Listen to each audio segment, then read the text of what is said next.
Torej, lep pozdrav v imenu Kulturno-izobraževalnega društva PINA in posebej projekta Kulturni inkubator. Današnja delavnica oziroma večer nosi naslov Lokalni razpisi na področju kulture. Jaz sem Borut Jerman, o sebi bom malo več povedal malo kasneje. Najlepša hvala, da ste se odzvali in udeležili tega večera, te delavnice, te predavanja, kakorkoli bomo temu dali ime. Jaz sem si stvar zastavil tako precej prosto. Jaz sicer imam pripravljen nek spored, nek dnevni red, ampak bi vas prosil, da kadarkoli se vam pojavi kakršnokoli vprašanje, komentar, dajte me ustaviti, upozoriti, ker tudi jaz pač pozabim marsikaj, tudi pač, ko sem to delal, sem verjetno marsikaj spustil, tako da če opazite kakšno specifičnost ali kakšno podrobnost, ki vas še bolj podrobno zanima, me kar vprašajte in koliko se le da bom pač pomagal oziroma odgovoril na vprašanje. Kot se spodobi, sem pripravil tudi dnevni red.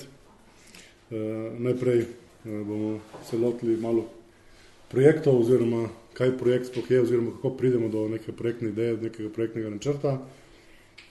Potem bomo pogledali, kateri so te lokalni razpisi oziroma kje pridobimo informacije o teh razpisih. In nazadnje bomo se ogledali tudi malo pisanje razpisa.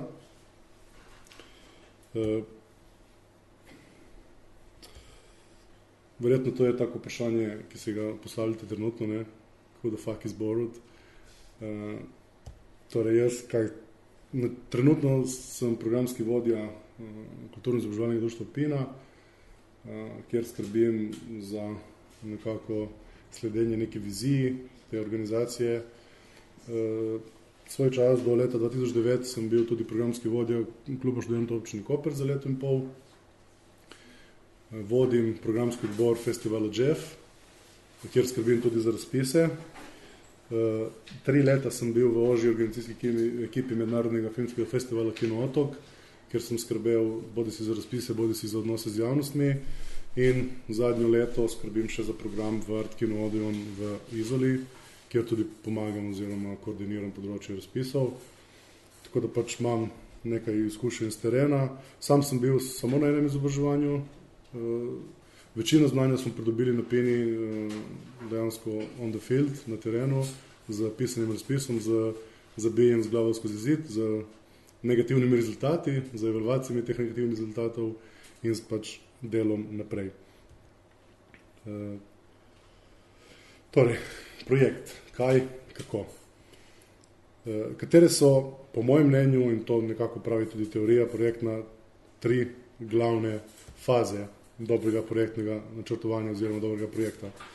Prva, najpomembnejša, najbolj temeljita je faza načrtovanja oziroma priprave projekta, naslednja je seveda faza izvedbe in tretja, ampak ni sigurno najmanj pomembna, po mojem mnenju je tudi enako vredna načrtovanju in to je evalvacija. To je pa ena taka stopnja, katere radi pozabimo, še posebej na manjših razpisih oziroma projektih, radi pozabimo, da je treba vsakršno stvar evalvirati. Naj dam zelo banalen primer. Recimo imamo enodnevni dogodek, delavnico ali kakorkoli. In pač nekako pripravimo, splaniramo se, izvedemo stvari in potem pač zaključimo in to je to. Evalvacija nam pomaga pri tem, da ugotovimo, kaj smo naredili prav, zakaj smo to naredili prav, kaj smo naredili dobro, kako smo to izpeljali, kaj smo naredili slabo, zakaj smo to naredili slabo, kje so rezerve, kje se da stvari izpeljati boljše. Obstaja več načinov, dejansko tehnik evalviranja, o katerih pač danes ne bom. Veliko stvari obstaja na internetu, če vas to še posebej zanima. Recimo Mladinski svet Slovenije ima en dober priročnik za trenerje, kamor so vse te faze dobro pač razdelane in še posebej pač so notri delovni listi za razne tehnike evalviranja in tako dalje. Zdaj, faza načrtovanja. Kako? Mi imamo pač neko željo, vidimo nek problem v družbi in bi se rad pač lotili to idejo razviti oziroma ta problem premagati, razrešiti, pač narediti svet boljši načeloma. To je neko vodilo, ki ga vidim v celotnem nevladnem sektorju. Vse načini so različni, ampak to je nekako neko vodilo, ki ga nevladni sektor ima. Tle je taka predstavitev, kako pridemo do nekega projektnega predloga in sicer najprej seveda imamo idejo, katero razvijemo, iz te ideje razvijemo nek osnutek projekta in ga potem dogradimo do projektnega predloga.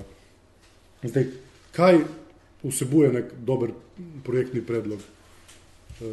To so zdaj pač neki pojmi, ki verjetno ste jih zdaj slišali. Najprej je namen. To je dejansko neka krovna vizija projekta. Zdaj, teorija pravi, da namen je taka stvar, kateri projekt stremi, je pa nedosegljiva. Torej, mi namena ne bomo nikoli dosegli. K namenu stremimo z vsemi stvarmi, ki delamo na projektu, ne bomo pa ga dosegli.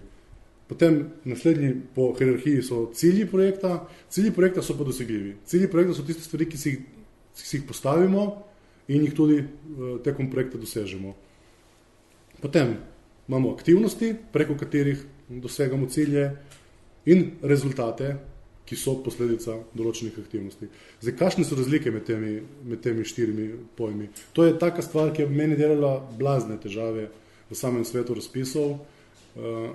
Tudi različni razpisi različno pojmujejo te 4 nivoje. Jaz sem pač dal na ta nivo, ker to se pojavlja predvsem v lokalnih razpisih, ta razdelitev. Recimo, večji razpisi namesto nimajo namena, imajo splošni cilj, in namesto cilju imajo specifične cilje. Torej, splošni cilj je eden, k kateremu stremimo, specifični cilji so tisti, ki jih potem dosegamo zato, da pač pripomoremo k razrešitvi tega vrhovnega cilja oziroma namena. Zdaj, najboljše je, da vam jaz to ponazorim na nekem praktičnem primeru, tako se da najlažje razumeti to. Torej, recimo, namen enega projekta iz gospodarstva bi bil recimo dvigniti zaposlenost. Torej, mi imamo recimo trenutno ful velik problem z zaposlenostjo, torej namen našega projekta je dvigniti zaposlenost. To je ogromen projekt, mislim, ogromen namen, tega sigurno ena sama organizacija ali pa en sam projekt ne more 100% razrešiti in kot cilj si postavimo odprtje novih delovnih mest. To je cilj, ki ga lahko dosežemo oziroma si ga zastavimo v projektu, da ga bomo dosegli. Aktivnosti, recimo ustanovitev podjetja. Rezultat je pa 30 novih delovnih mest. Torej, mi za dvig zaposlenosti odpremo novo delovno oziroma odprtje novih delovnih mest, ustanovimo podjetje in s tem, ko odpremo 30 novih delovnih mest, hkrati pripomoremo k cilju, torej smo odprli nova delovna mesta, hkrati pa nek način primaknemo en košček k razrešitvi namena oziroma splošnega cilja, ki je dvigniti zaposlenost. Zdaj pa lahko recimo damo en primer iz področja kulture, glede na to, da pač se pogovarjamo o kulturnih razpisih. Recimo, namen bi bil dvig ozaveščenosti o kulturni dediščini. Pač splošna javnost ne prepoznava pomena kulturne dediščine in pač naš projekt bo pripomogel k dvigu te ozaveščenosti.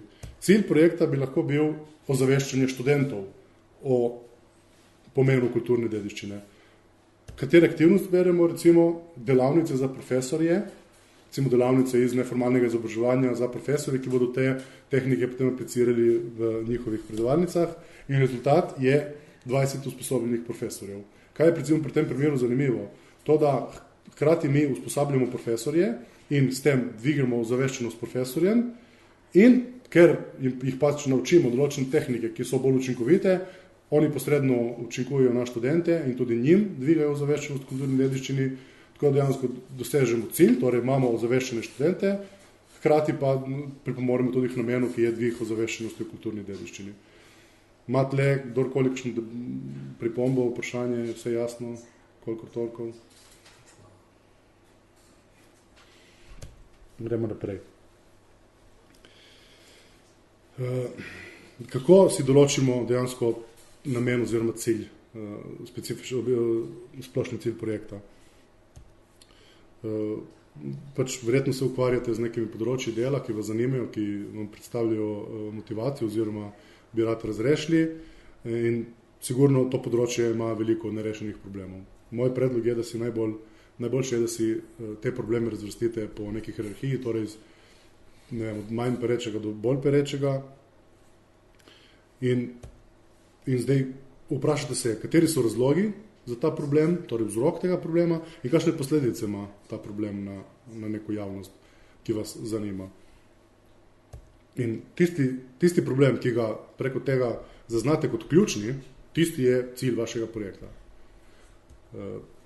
In kako potem nek problem spreobrnete v cilj, recimo problematično izjavo obrnete v pozitivno izjavo. Recimo na primeru tistega, kar sem govoril prej, če mi prepoznamo kot problem, da splošna javnost ne razume pomena kulturne dediščine, je naš cilj, da splošna javnost razume pomen kulturne dediščine oziroma namen projekta.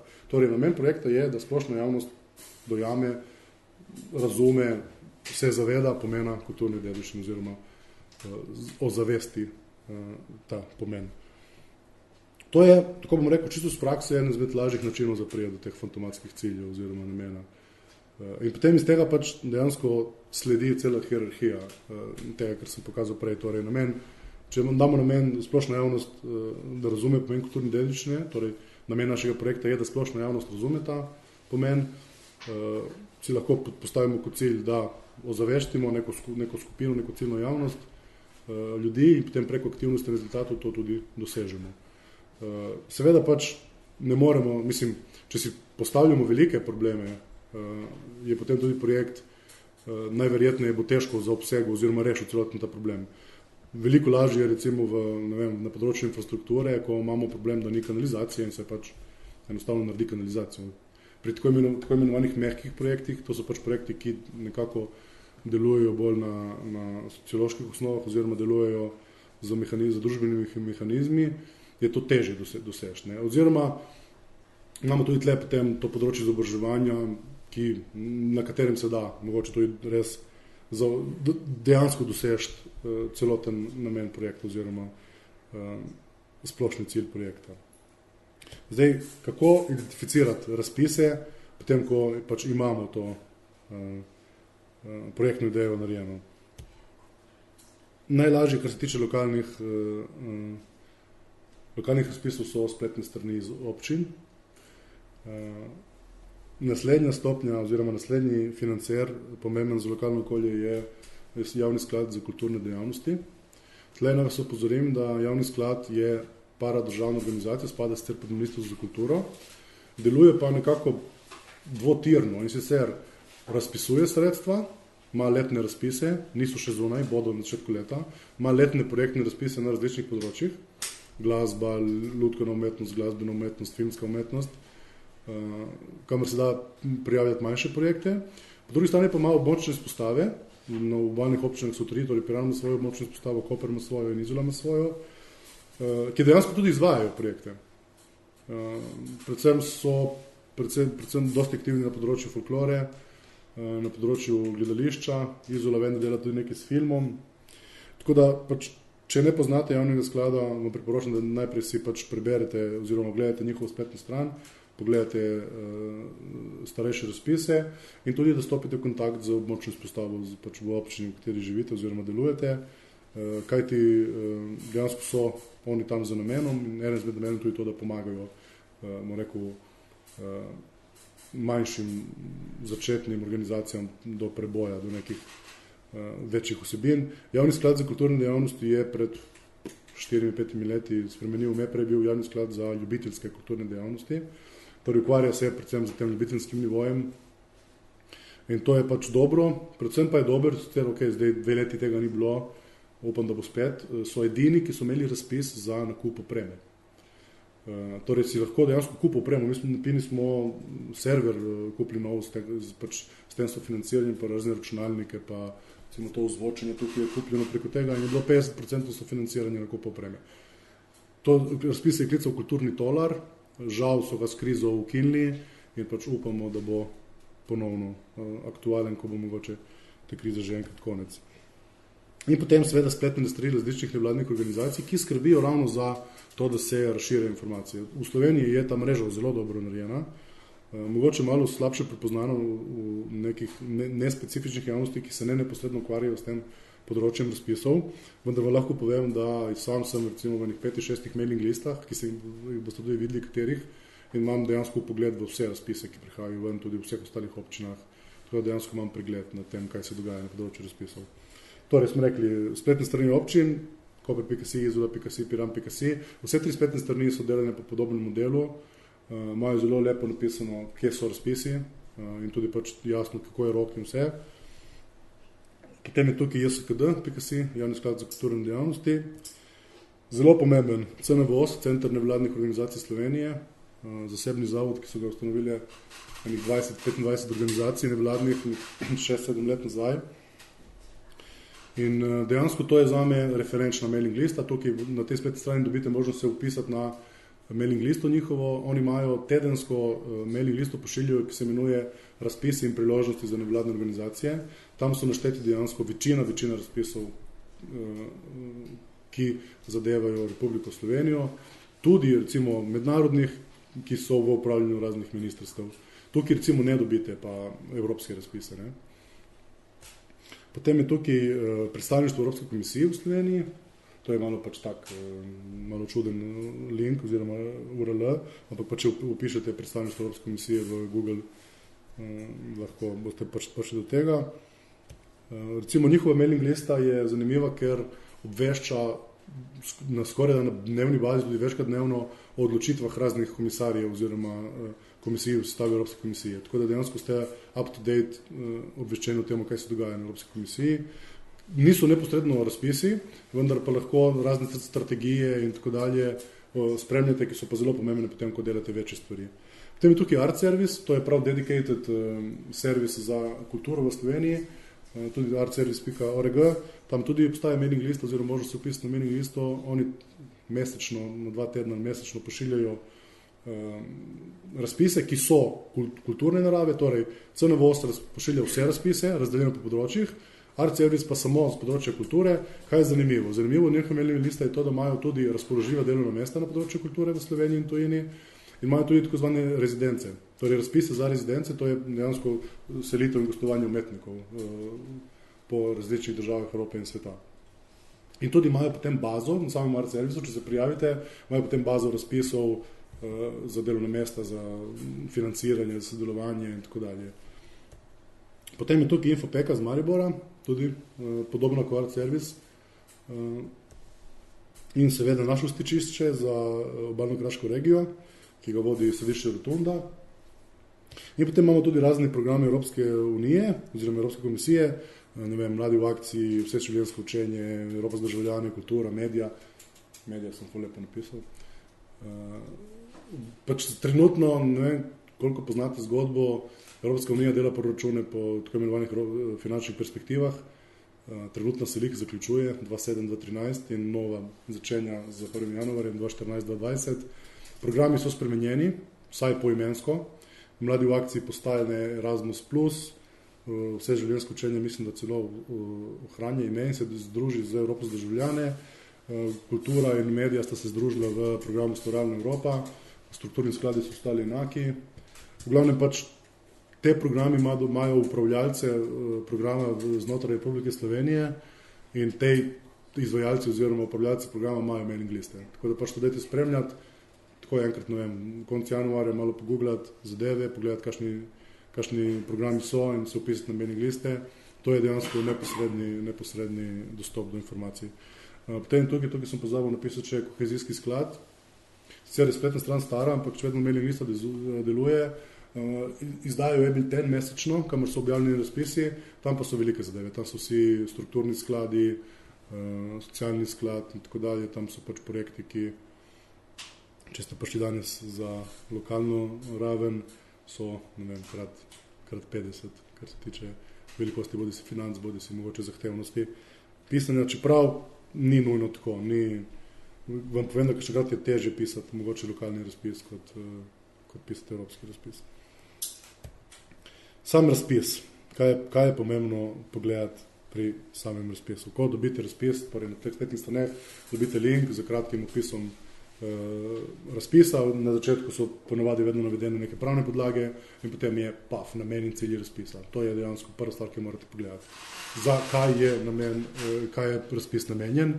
Če tam noter odkrijete, da nekako štima, da vas zanima, da je področje, ki ga pokriva razpis, tudi to, kar si vi želite delati, imate en seznam, sem prav, kaj morate pogledati. Prva stvar, vedno, hoče spada neobanalno, ampak rok in predvsem način prijave.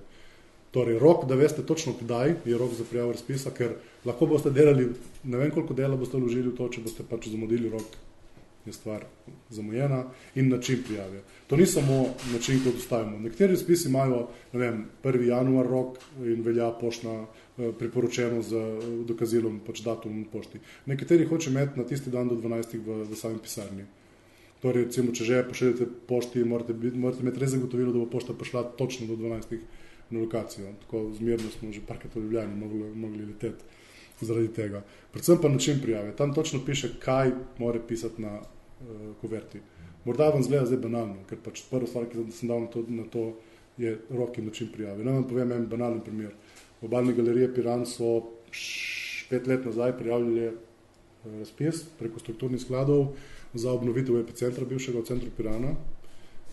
Ne vem koliko, 3-4 mesece dela, ne vem koliko ljudi je vlagalo, in ker je v razpisu pisalo, da more na drugi strani kuverte biti napisan ime, naziv pošiljatelja, naslov in tako dalje.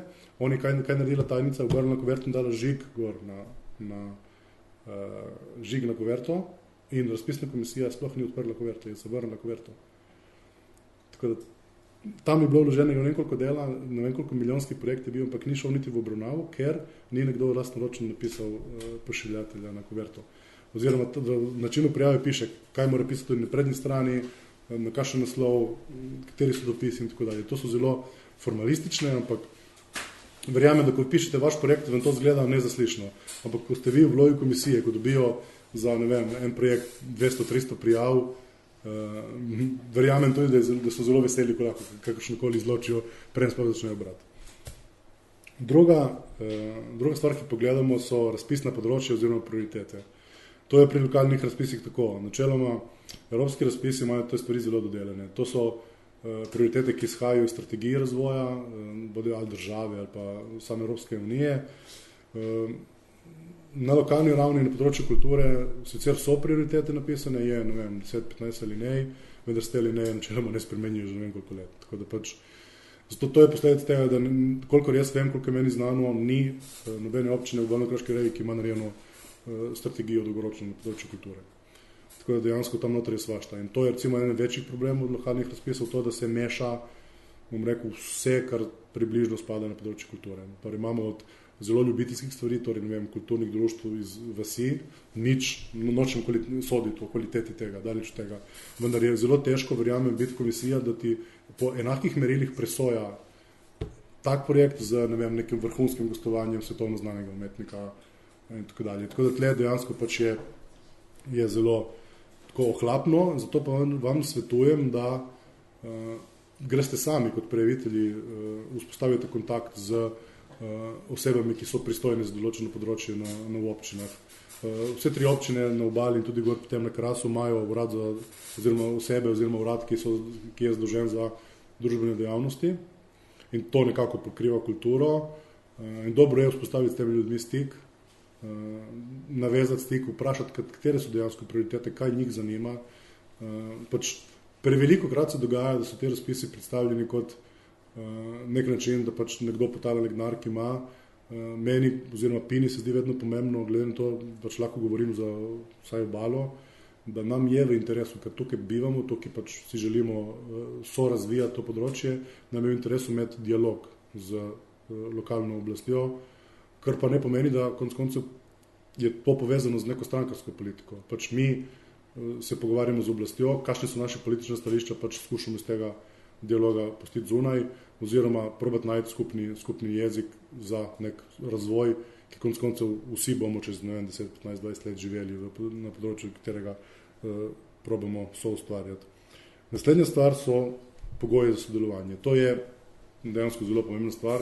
Tukaj ponovadi v razpisih napiše, kdo lahko kandidira na ta razpis. Recimo lokalni razpisi z področja kulture imajo omejitve nekateri, da mora organizacija imeti sedež v občini razpisa. Recimo Izola vem, da ima to omejitev.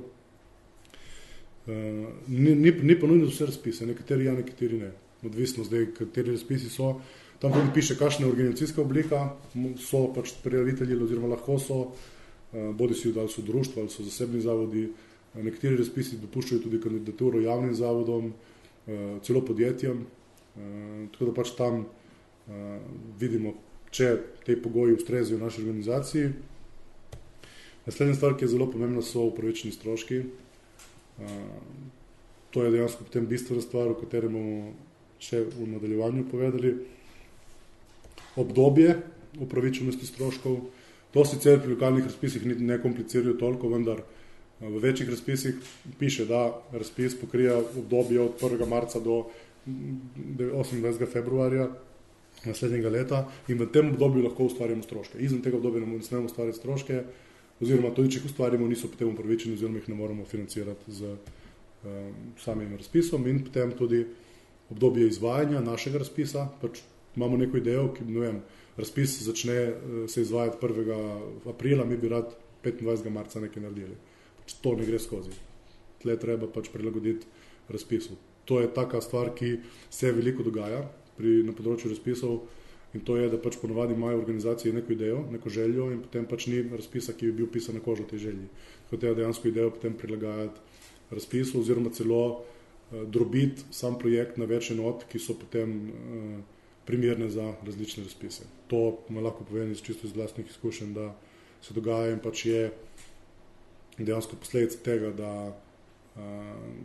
kot sem rekel, vsi razpisi izhajajo z neke strategiji in vem, da verjamete, da je težko, ne vem, si predstavljati razvoj Evropske unije za 7 let naprej v potankosti.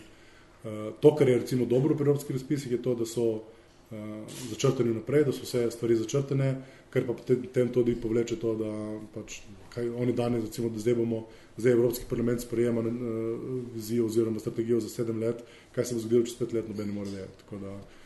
Ampak po drugi strani, kot sem rekel, tisto, kar se zmenijo danes, tisto drži, se ne bo zgodilo čez 5 let, da bo zmanjkal denar. To v Evropi se ne dogaja, se dogaja v Sloveniji in pač na lokalnem področju. Kaj je še pomembno pri samem razpisu, oziroma katere so tiste točke, ki enkrat, ko imamo jasno določene aktivnosti, rezultate, cilje, so še tako zanimive. Ena sigurno je ciljna skupina, oziroma nisem opazil sicer v lokalnih razpisih, da bi govorili o deležnikih, samo se mi je zdelo pomembno vam to razliko ponazoriti.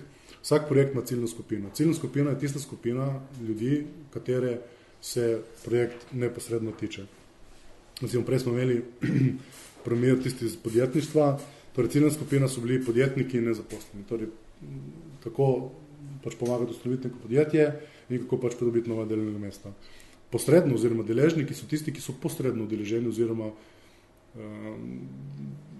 so deležni nekih outfitov oziroma outputov iz tega projekta. Recimo v tem primeru bi bil to recimo zavod za poslovanje, mogoče občina, ko zmanjša nezaposlenost in tako dalje. Pri recimo tistemu drugemu primeru, ki smo imeli z kulturnega projekta, ciljna skupina so bili profesori, deležniki so bili študenti. Torej, projekt je bil apliciran neposredno na profesorje, ampak tudi študenti so posredno imeli benefit od tega projekta. To je dobro imeti razjasnjeno. Predvsem, ko boste pripravljeni preiti na višji nivo razpisov, ker recimo tle se vidi, če veste, kaj delate. Če točno veste, komu je projekt namenjen, oziroma ko se lotevate opisa ciljne skupine, izhajate iz tega, katere so težave ciljne skupine. In kot sem prej omenil na začetku, vsak projekt izhaja iz nekega problema, ki je problem neke zaključene skupnosti ljudi. Lahko je to splošna javnost. Ni nujno, da to ni splošna javnost. Lahko je splošna javnost ciljna skupina, vendar morate pač vedeti, zakaj je to tako in to dobro obrazložiti.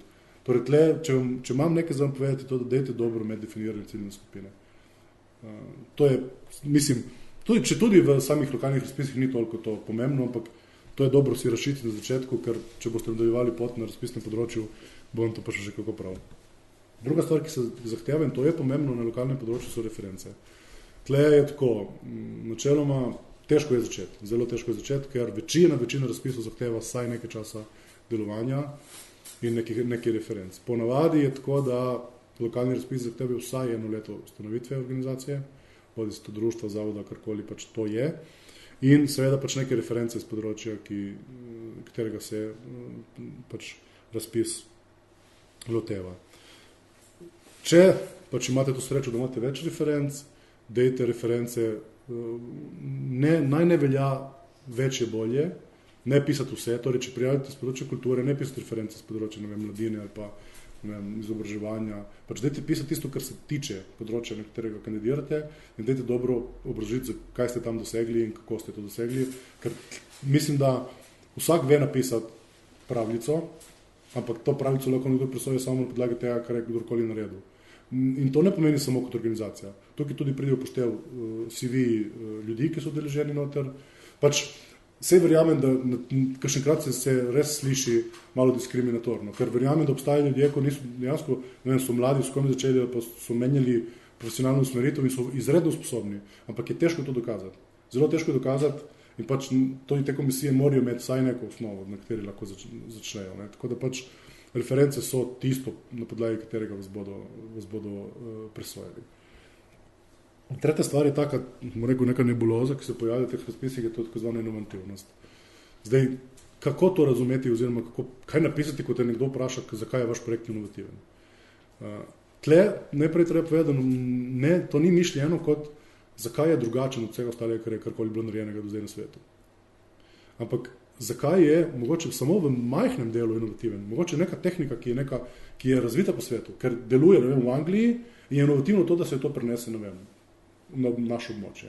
To je inovativnost. Ni to inovativnost, da mi nekaj iznajdemo in da smo najbolj geniji na svetu na področju projektov. Ker pač veliko, še posebej teh mehkih projektov, se kopira oziroma se prenaša dobre prakse, ko se to tako temu kraj idej reče v sodobnem projektnem svetu. Torej, pač dobre prakse, ki nekje delujejo, lahko z prenosom v neko specifično okolje tudi dobro delujejo. In so inovativne v tem, da se jih prilagodi na vašo ciljno skupino. Zato je pač dobro, kot sem rekel prej, vedeti, kakšne težave in probleme ima vaša ciljna skupina. In pač to je ta tako famozna inovativnost. Zdaj je vprašanje, koliko tudi tej, ki berijo razpise, pač vejo to tako brati. Naslednja stvar, ki nekako povzroča preglavice, je tako imenovan finančni načrt projekta. Zdaj, tri alineje sem postavil tukaj, kaj je zelo pomembno za finančni načrt. Veliko sem delal tudi z ljudmi, ki so prvič srečevali s temi pojmi in dejansko najbolj pogosta napaka oziroma stvar, ki sem mogel vedno veselje ponavljati, je bil tako zvan uravnoteženost finančnega načrta. Finančni načrt ima vedno dva pola. Ima pol prihodkov in pol odhodkov. Če mi nekdo pošlje tabelo, kamor so samo stroški, koliko bi on porabil, to ni finančni načrt. Finančni načrt je tudi, kako boš financiral te stroške in uravnotežen pomeni, da so prihodki enaki odhodkom. Vsi vemo, koliko bi rad porabili, ma noben ne ve, ki bi rad dobili, kako lahko dobimo ta denar. Ampak finančni načrt mora stremeti k temu, da je realen na obeh straneh bilance. Naslednja napaka, ki se dogaja, je to, da niso napisani bruto zneski. Finančni načrti so vedno bruto delani, razen pač v primeru davka na dodano vrednost, ampak pač v razpisih je to odvisno od razpisa do razpisa, če je DDV upravičen strošek ali ne, vendar vse plače, vsi nakupi, napotnice, avtorske pogodbe morajo biti v bruto zneskih. In tle pač tle morate biti malo finančniki oziroma vse računovodje, ker morate vedeti, kaj pomeni bruto, razlika med bruto in neto za različne kategorizacije stroškov. Recimo, ne vem, koliko ste izkušeni, koliko poznate to, ampak recimo neto plača 800 evrov, stane podjetje okoli 1500 evrov oziroma 1400 nekaj. Tako da dejansko v projekt se da bruto plačo, torej celotni strošek podjetja, ki ga ima podjetje za tega zaposlenega. Avtorska pogodba ima približno 32% davek. Torej za neto 500 evrov pač prije bruto znesek 700 nekaj. Tako da dejansko pač je, in če bomo mi napisali, pišemo en projekt, hočemo povabiti nekega pevca na nek špil, napišemo, da bomo dali 500 evrov. Mi napišemo 500 evrov, ker se z njim zmenimo, da bo 500 evrov in ko pride on za igra in pride ok, da jim 500 evrov, kaj boš naredil? Na črno pač ne moreš dati, ker riskiraš, da te kdo doli dobi, potem pa so, kako pa to izplačati. Obstajajo različni načini, dobro je že vnaprej, ko se pripravlja projekt, vedeti, kakšni bodo načini plačila. Recimo za honorarje imamo tle od avtorske pogodbe do podjemne pogodbe, do plačila preko SP-jev, zdaj se pač odpira veliko SP-jev ali pa neposredno plačila z društva na društvo. Obstajajo različni načini. Prostovoljce recimo lahko izplačamo preko nagrade prostovoljcev, ki je enkratna in je vezana na višino sredstev društva.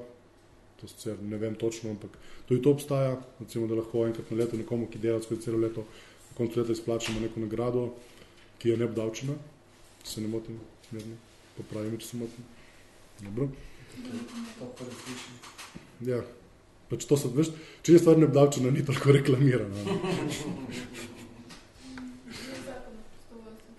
Je zakon o prostovoljstvu, ja. Pač, to je pridobitev zadnjih par let zakon o prostovoljstvu, tako da ga idete kar zgooglati in ga prebrati, obstaja ta možnost. Sicer pač to, pač kot vse ostale stvari, ni dobro zlorabljati, ne moreš ti 5krat na leto nekomu izplačati, ampak ja, enkrat na leto kot prostovoljcu se da izplačati nagrado prostovoljcu.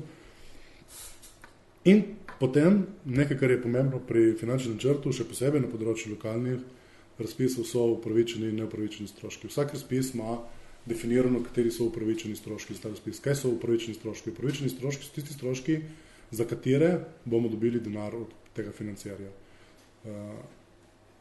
Če imamo mi projekt vreden 5000 evrov in je upravičenih stroškov 4000 evrov in zaprosimo z 2000 evrov, bomo lahko mi uveljavljali tistih 2000 evrov samo iz tistih 4000 evrov, ki so upravičeni. Torej, tisti 1000 evrov, ki je neupravičen, tisti računi jih ne moremo dati noter.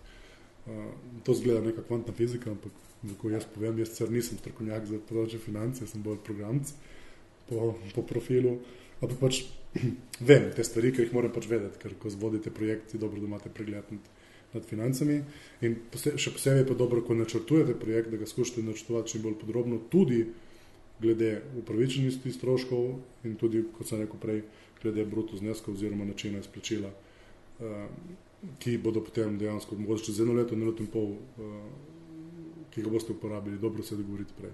Ker veliko krat se zgodi, da vam potem projekt se grdo zalomi, ko se stvari zalomijo po denarju. Ker, kot sem rekel prej, če nekomu reče, da boš mu dal 500 evrov in ugotovil, da mu ne može 500 evrov, verjetno situacija ni prijetna. Ne?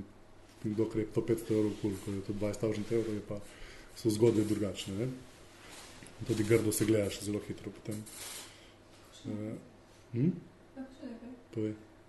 Zelo pogosta napaka pri ločevanju med stroški, med postavkami, med honorarjem in SP-jem, zaslužkom plačilo preko SP-ja, preko izstavitve računa. Honorarji so honorarji, plača, honorar, avtorska pogodba in podjemna pogodba.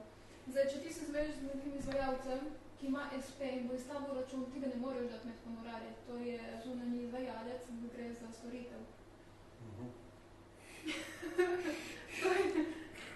To je tako, to je večinoma, ja, sicer obstajajo razlike, oziroma je dobro vse skrbniki pogodb, tudi to se da zmeniti. No. Tudi tak strošek je lahko kategoriziran kot honorar. Recimo na evropskem nivoju to obstaja. Recimo v Sloveniji je to malo težko, imamo zelo komplicirano davčno zakonodajo, uber komplicirano, ampak v Evropi dejansko način plačila ne zaznamuje namen plačila. Ne. Torej, če pač je namen plačila honorar vodi projekta, je način plačila indiferenten. Lahko tega plačaš preko SP-ja, ga plačaš preko avtorske, preko pogodbe za zaposlitve ali pa podjemne pogodbe. V Sloveniji je to malo razlika. Ampak smo že malo tudi mi upili, imamo primere, ko dejansko so nam odobrili to, da se da pač honorirati nekoga preko SP-ja. Ne. Še posebej, ker je politika zaposlovanja očitno usmerjena v to smer, da se usmerja v SP-ja. Ne. Če ne drugo, se lahko vedno skličujemo na RTV, ko ima dejansko ogromno sodelavcev preko SP-ja. Ne. Mislim, treba tudi se zavedati, to sem tudi prej rekel, da dajmo vzpostaviti osebni stik s financerji, ker so ljudje. Sej je vse skupaj res striktno, veliko krat je v Sloveniji, smo bolj papežki od papeža, kar se tiče razpisov, še posebej evropskih, ampak še vedno so na drugi strani ljudje in imamo skupni cilj. Obem je v interesu, da se projekt izvede. To je taka stvar, ki ne smete pozabiti. Zato to vam tudi povem iz čisto lastnih izkušenj in se posujemo s pepelom večkrat le, ne obravnavati financerja kot nekega nasprotnika ali pa nekega tovariša ali učitelja, ki se ga treba bati in treba skrivati stvari pred njim, ampak dajte komunicirati. Se vam bo splačalo na dolgi rok, to vam lahko zagotovim. Potem sem pač ukradel iz tistega izobraževanja, oziroma si sposodil, glede to, da ne snemajo. Hvala Mojca za izobraževanja, ki sem se ga udeležil na Centru za nevladne organizacije Slovenije. 5 nekih pravil za dober finančni načrt.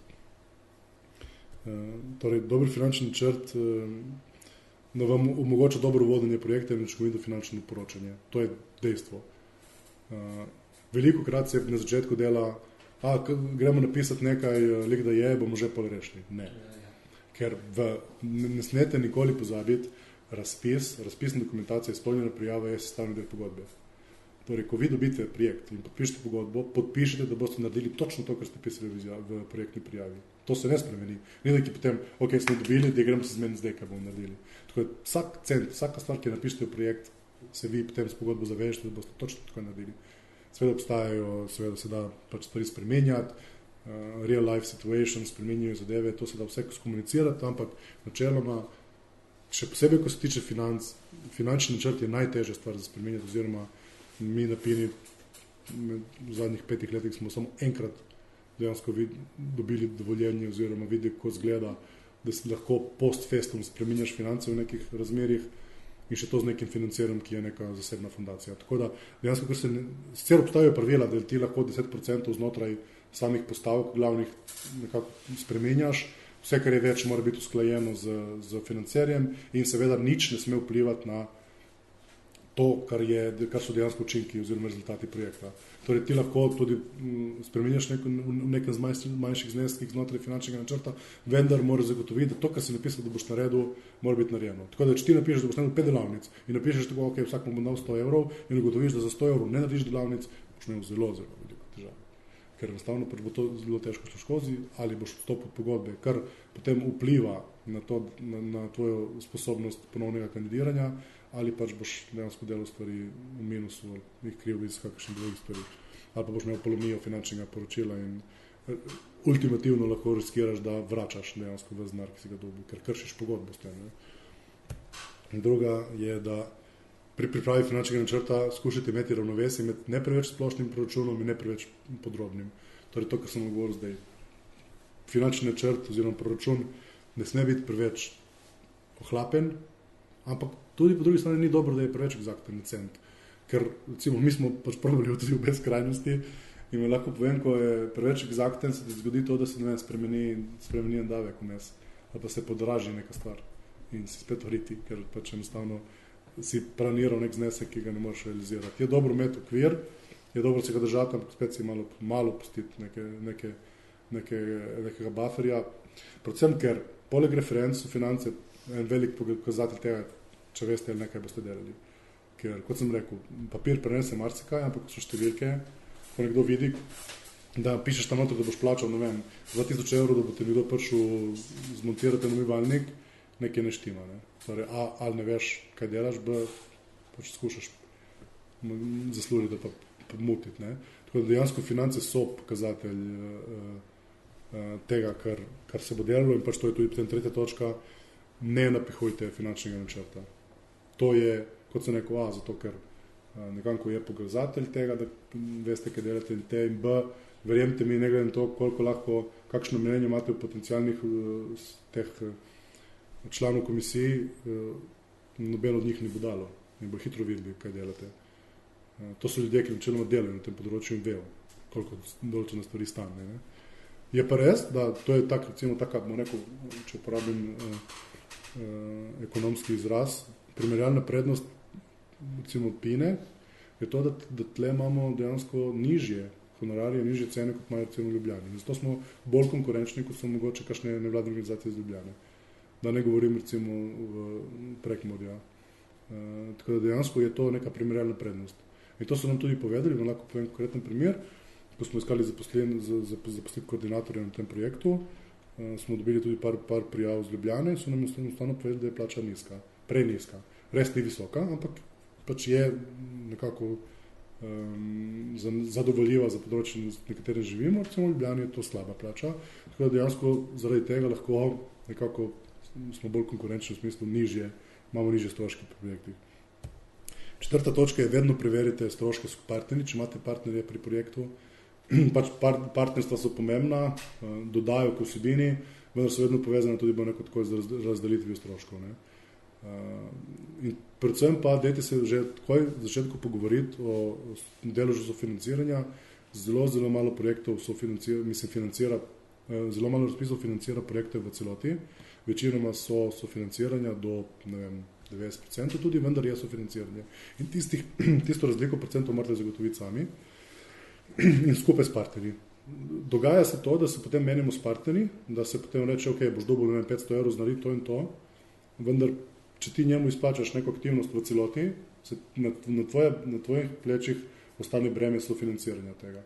Najbolj optimalna rešitev je, da se za vsako aktivnost, ki jo izvede partner, se dogovori tudi za ta delež sofinanciranja. Torej, konkretno, če partner dobi 1000 evrov za izvesti neko aktivnost, on mora potem dati računov za 1200 evrov, če je 20% sofinanciranja. Ne? To je najbolj optimalna rešitev, ampak v teh stvareh treba se zmeniti prej. Težko se sofinancira, recimo nakup opreme se bo težko sofinanciralo, ampak recimo se lahko sofinancira delo, tle lahko odpiramo to področje in govorim tle 15 ur samo o tem, kako sofinanciramo zdaj. To je dejansko taka sofinanciranje in kreditiranje so dejansko dve najbolj taki bolj hudi vprašanji, s katerimi se soočaš, če delaš večje postavke. Torej to, da moraš, če dobiš 100 000 evrov vreden razpis, 20 000 evrov sam dodati zraven in to, da če dobiš 100 000 evrov vreden razpis, jih dobiš, ko že izvedeš. Torej, ko že porabiš ves denar, če pač nimaš te likvidnost sredstev na računu, je to zelo težko dobiti, oziroma celo se da dobiti kredit na PDV pogodbe samo za garantom. Torej, moraš imeti neko organizacijo ali osebo, ki je dovolj kreditno sposobna, ti lahko gre kot garantem, potem celo banka da kredit. Ne. Zdaj, pol leta nazaj so celo uzakonili, da mora tudi na državnih razpisih obstajati možnost avansa, torej predplačila. Evropski razpis to že poznajo, dobiš med 30 in 50% predplačila. Recimo tle je zanimiv program Mladi v akciji bil. Upam, da se bo to tudi nadaljevalo v programu Erasmus+, in sicer to vsakšen projekt, ki je bil sofinanciran s programom Mladi v akciji, je bil 70% financiran naprej. Torej, ko so pač prišli rezultati razpisov, ko se je podpisalo pogodbe o sofinanciranju, v naslednjih par tednih si dobo že nakazano 70% tega. To zgleda ful lepo.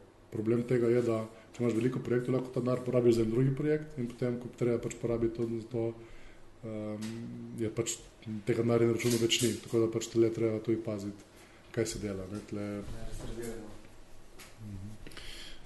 Tako in potem še peta.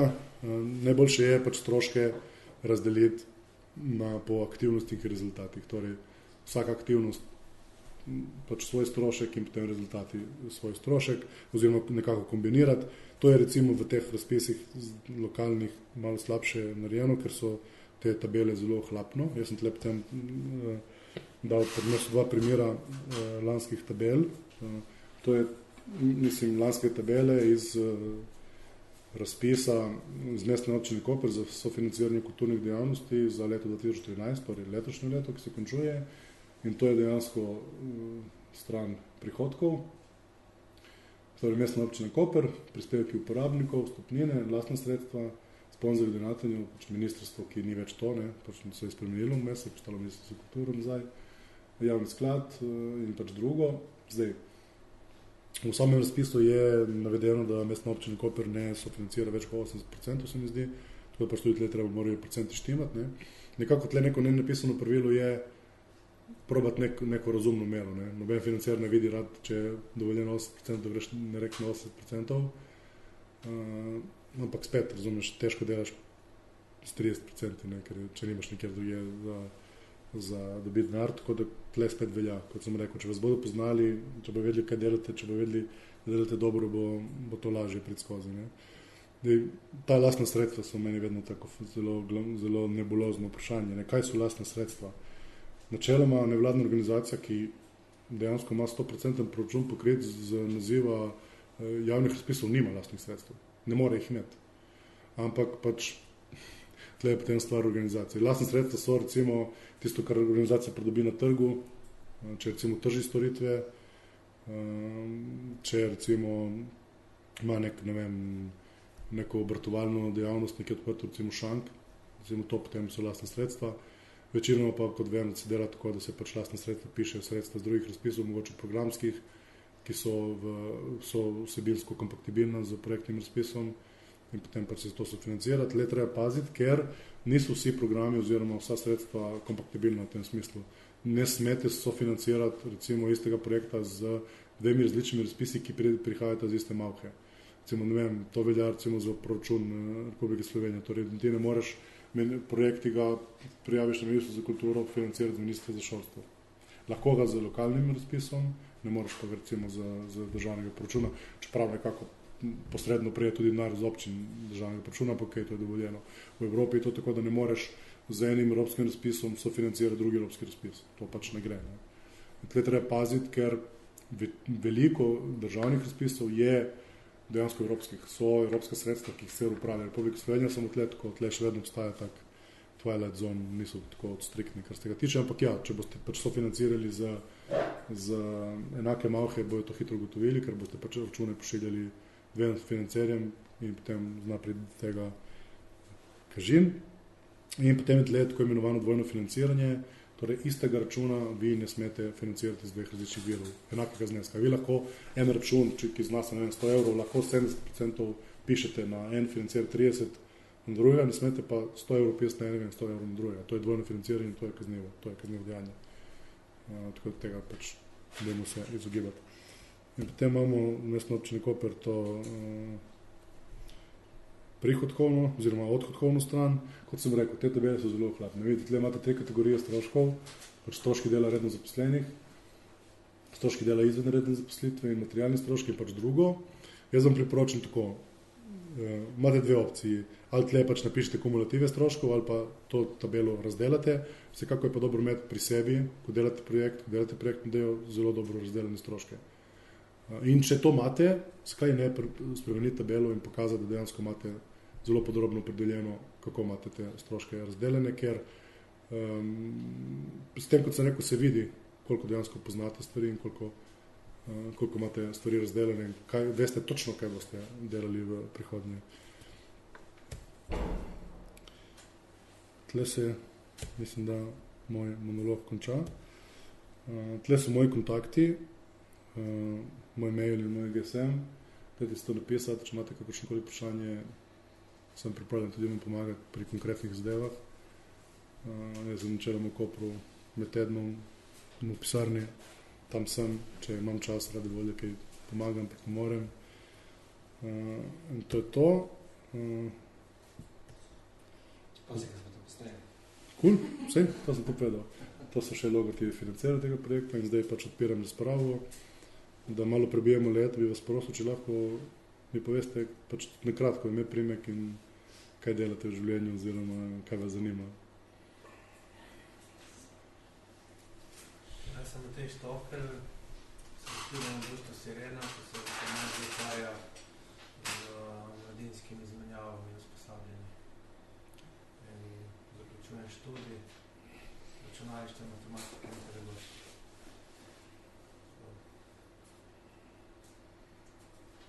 Moje ime je Jaš, sem iz Ankarana, ena ekipa, že pred 5 leti ambiciozna, da bo kaj naredila na glasbeni sceni. Po nekaj letih aktivnosti smo rekli, da je bilo to super legalizirati, pa mogoče to malo razširiti. Jasno smo prišli do prvih problemov, ustanovili smo društvo in znanje nam primanjkuje. To je predvideno sredstvo, zato smo danes tukaj.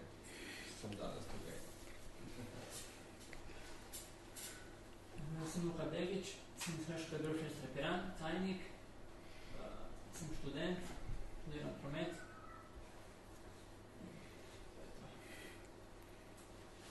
Jaz sem Mija, sem študentka medijskih študijev in v bistvu sem sekretarka za kulturo na Šofu.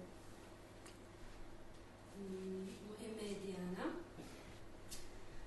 Končala sem master študij zgodovine. Posveže sem v Republiki Sloveniji. Uradno sem nezaposlena. Prostovoljno delam v društvu BH. Delam. Ja. To je vse. Jaz sem Martina, tukaj študiram biodiverziteto, drugač sem pa zakonca Velikih Lašč, študentka. Pa tam sem pač v društvu doma kulturnem, tako da tudi se ukvarjamo z občino in pridobivanjem denarja. Ja, jaz sem Marko, sem zaposlen tukaj kot programer. Drugače sem pa tudi bolj aktiven v društvih, iz kjer sem doma, torej Svorce v turističnem društvu pa v prosvetnem društvu.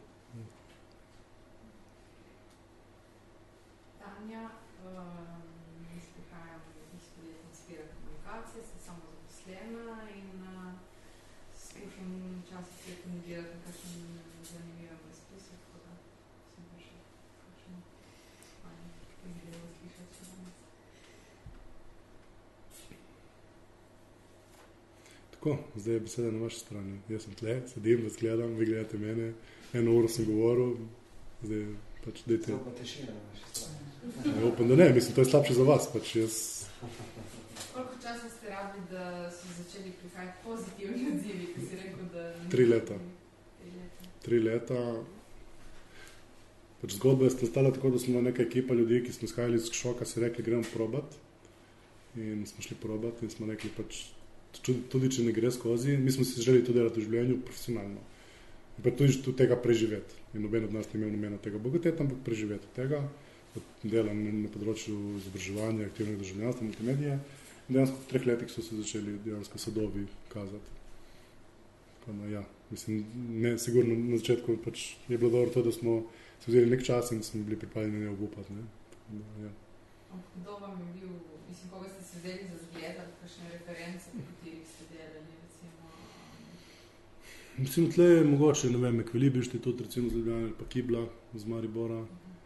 Ampak ti dejansko težko reči, da imaš vzornika, ker nekako pač imaš to prednost, da če ustvarjaš organizacijo, ustvarjaš tudi vsebine, katerih stremiš. Tako da dejansko pač izhajamo z lokalnega okolja in skušamo nekako reševati neke težave, ki izhajajo iz pač naše percepcije tega, kaj je težava. Ne? Pač mi na Pini vidimo težavo v tem, da je participacija na zelo slabem nivoju, še posebej aktivna in demokratična, da pač in tem vse tukaj pač povezano s tem. Ne? Tako da to je istle. Ja, to bo moje vprašanje.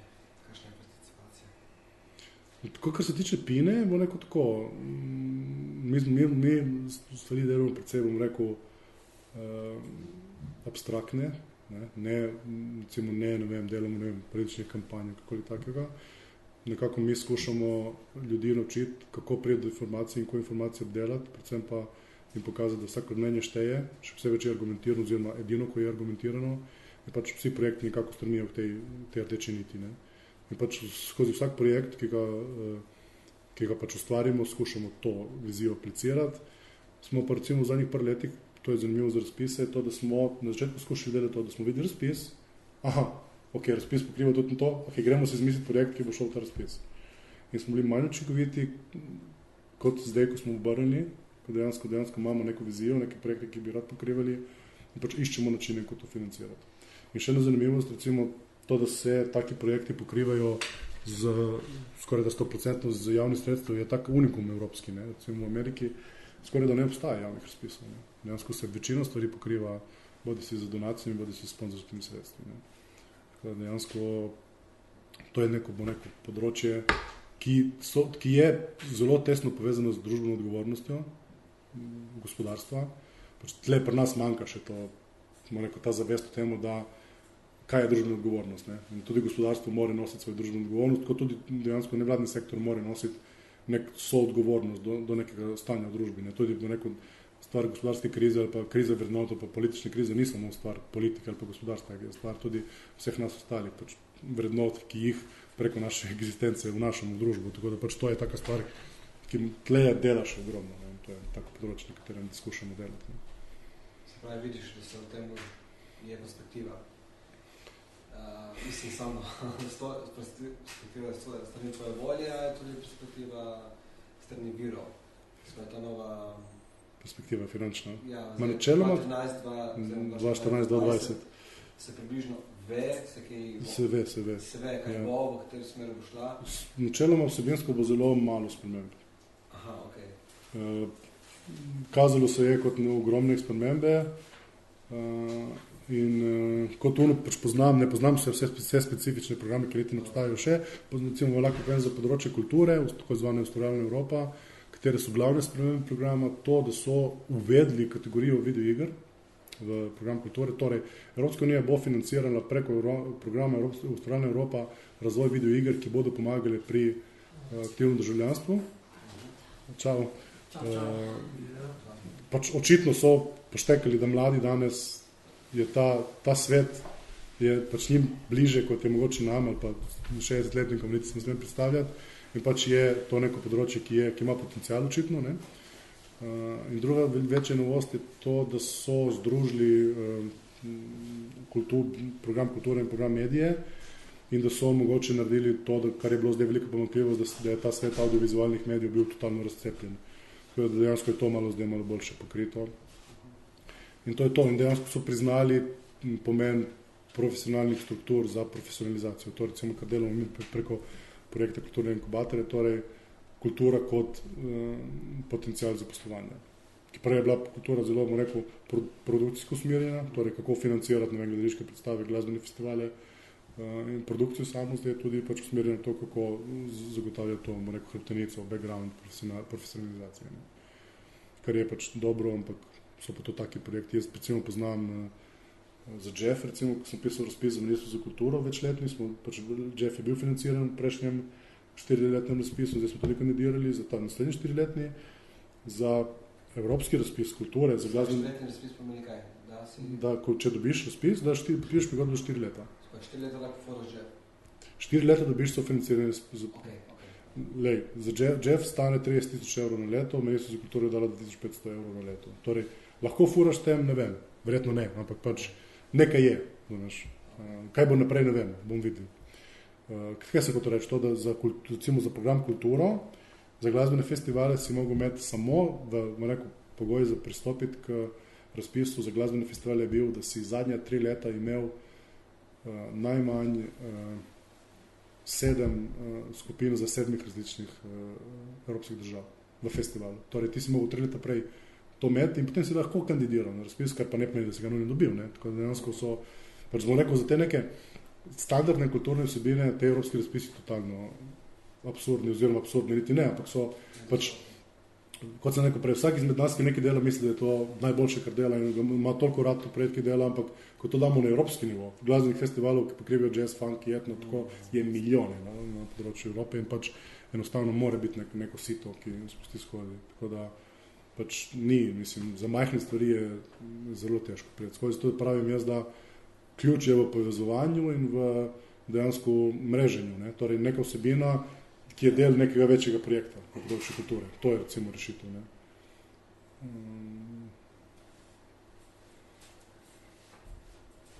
Zdaj, kar se tiče lokalnih razpisov, kot sem rekel prej, sigurno tle občine, tle JSKD. JSKD je taka stvar, ki sem opazil, da je ful malo ljudi poznal.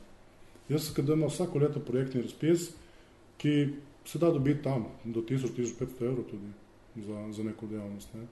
In pokriva točno take stvari, bom rekel, na manj za ne vem, ko reči temu, ni amatersko, ni začetno, ni manjše, mislim, vsaka kategorizacija je mogoče pejorativna, pač manjše projekte so financirajo. Ne? Pač mi še vedno tudi vsako leto 2-3 stvari prijavimo in tudi ne SKD. In ste uspešni? Več ali manj.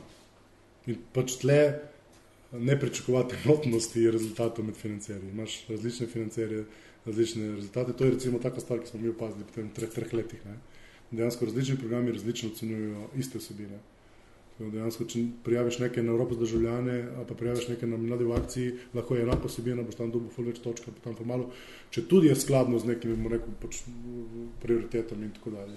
Človeški faktor tukaj šlo da ful posoda. Ja, in ta človeški faktor se pač zaobide s tem, ko si v neposrednem kontaktu s temi ljudmi, ki potem odločajo. To je potem, ful je ta, bomo rekel, neka urbana legenda kroži, ja, dobijo samo tisti, ki so v džiru. Ja. Dejansko, s tem, ko si v džiru, doseže, te folk pozna. Namreč ni nujno, da ti da samo zato, ker te pozna, ampak pač, ko te pozna, ve, kaj delaš, kako razmišljaš, in pač je ta človeški faktor še vedno pomemben.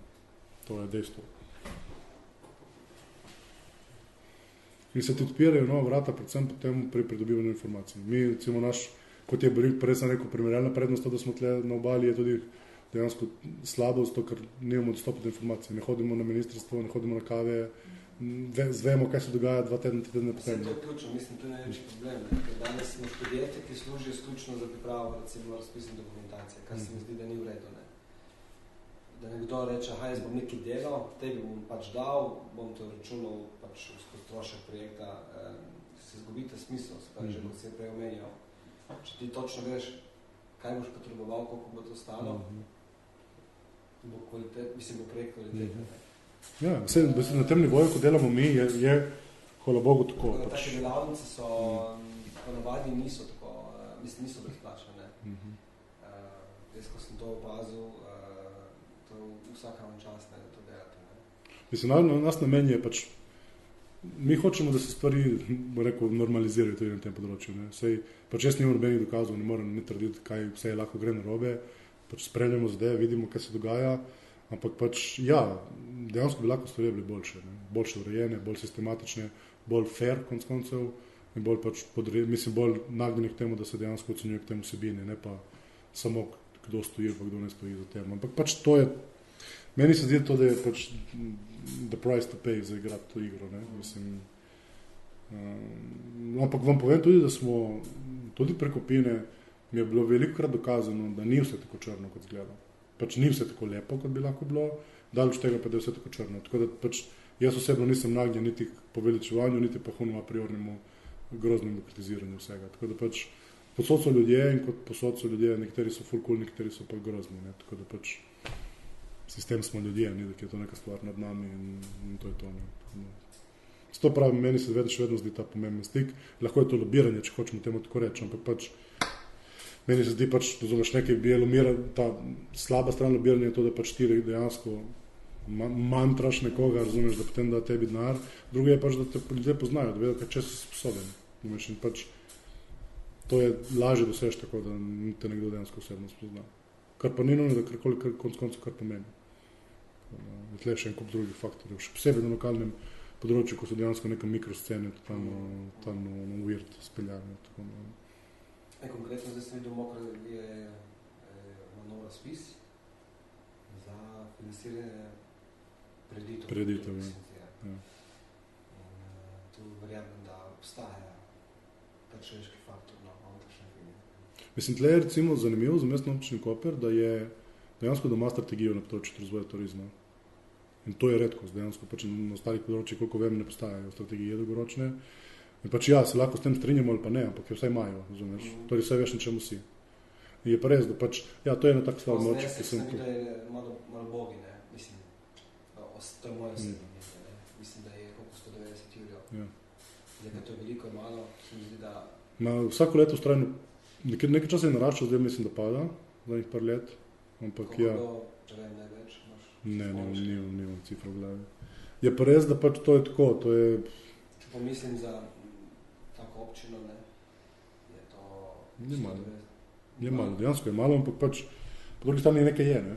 Po drugi strani pa se dogaja, v zadnje leto raste to. Ne glede, kot sem rekel, jaz ne bom sodil o kvaliteti, to nisem to pristojen niti tle poklicen za to, ampak če pogledam samo kvantiteto dogodkov, narašča. To je dejstvo. In pač, to je taka stvar, recimo, ki, hvala, da si me spomnil to, recimo, določene kulturne vsebine se na Mestni občini Koper in tudi v Izoli da pokrit za razpise za prireditve. Recimo Jeff Festival je sofinanciran za razpise za prireditve, ne za kulturnega. Ne? Ja, tako pač občine prepoznanje, potrebo in same razpisuje, to je v redu, ne. Recimo Kino Otok v Izoli je pa financiran za razpise za kulturo, ne za prireditve. Ne? Recimo, na primer, ko sem omenil Jeff, ne, kje dobite vse to razliko sredstev? Načeloma finančna struktura Jeffa zadnjih let, mi smo si, ko sem bil še na Kšoku, smo si postavili cilj, da bo Jeff samostoječ, torej da bo samofinanciran. Zaenkrat nam je to skoraj da v celoti uspelo, samo še okoli 10% sredstev gre za računa Kluba študentov občine Koper. Ne vem, koliko poznate pa študentsko organiziranje, Klub študentov občine Koper dobi en delček te študentske malhe oziroma tega pač denarja, ki gre od nakazil oziroma dela preko študentskih napotnic. Ne. Tako da ja, pač to, do sedaj se ta delež vedno niža, ni pa še prišel na to, da bo samo. Kako pokrijemo druge? Mesto za kulturo, Mestna občina Koper, vstopnina in šank. In sponzorji, ki so pa zelo pomembni. Za 1-2 leti smo kar predni. Tle bi se javno zahvalil Tanji, ona vodi dejansko sponzorje za Jeff in pripomore k temu, da Jeff dejansko funkcionira. Tako da ja, mislim, se da. Vidim, da se da, no rekel tako, se da. Je pa res, da je tako. Je pa velik rizik. Rizik je v tem, da imaš velik del fiksnih stroškov, ki pa recimo za enim držjem gre vstopnina, gre šank, ti imaš koncert še vedno, ozvočenje tam, bendi tam. Tako da tle je rizik. Tudi tukaj je kakšno možno zavarovanje? Obstajajo zavarovanja, ampak... Mislim, obstaja, ampak lahko jih uporabiš tukaj v takem primeru? Ja, samo so drago. Mislim, pač odvisno koliko prej, kaj zavaruješ, kakšni zneski. Ne. Mislim, najboljše je vedno imeti plan B. To je dejansko to, ker sem se recimo naučil na tako veliki stvari, kot je Kinotek. Za vsako stvar imeti plan B. Recimo, to me prav zanima, kakšen bi bil plan B? Za Jeff? Recimo, primer slabega vremena. Jeff ima vedno plan, vsak večer plan B. Ali taverna, ali dvorana muzeja. Ja, in šank noter. Ja. Lahko vam povem tako konkretno, jaz spremljam vreme 3 dni pred sredo, sredo ob enih kličem meteorologe na letališče v Sečovlje, vprašam, kaj se dogaja in ob enih rečemo, če bomo zunaj noter. In to je dokončna rešitev. S tem, da hvala Bogu, zdaj so dobra tehnologija, letos smo se enkrat doleteli, da smo en koncert, en komad pred koncem prekinili, pač imamo internet postavljen, imamo mobilne telefone, radar, padavin, non-stop na očih. Pač se da dan danes zelo hitro ta krizni menedžment štelati. In to je dobro imeti v glavi, kadarkoli delate. To je, če delate zelo majhne stvari, med stvari planirane. Če karkoli lahko gre narobe, planirate vse, karkoli lahko gre narobe, ker sigurno bo šlo nekaj, kar niste planirali. To je dejstvo.